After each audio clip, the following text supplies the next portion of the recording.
Oui, mais Monsieur Guénaud, ça c'est pas un débat d'idées, ça. Excusez-moi, mais c'est un débat poussiéreux, quoi. Le fait de dire, ah ben moi, en 1974, il y avait des gens qui étaient contre De Gaulle, alors du coup, alors moi, je veux plus en entendre parler. Ça n'a pas de sens. Pas du tout. C'est pas un débat politique. Le débat politique, c'est le général De Gaulle avait, à qui on reprochait un certain nombre de choses, mais avait un certain nombre d'idées. Bon, d'abord, sa grande idée, c'était la souveraineté de la France. Bon, le général De Gaulle aurait-il accepté le retour dans le commandement intégré de l'OTAN? Non, vous, alors, oui.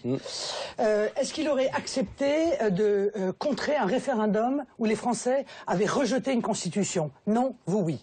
Est-ce qu'il aurait voté le traité budgétaire? Sûrement pas. Vous, oui, vous l'avez voté comme député. Est-ce qu'il accepterait la politique ultralibérale qui est mise en œuvre aujourd'hui? Non.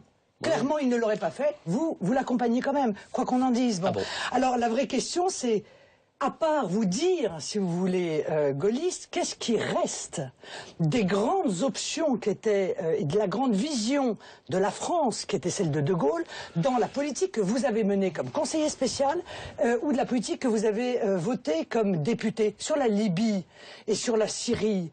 Très certainement, le général De Gaulle n'aurait pas accepté d'aller mettre au pouvoir les fondamentalistes islamiques qui ont imposé la charia, par exemple. Vous voyez?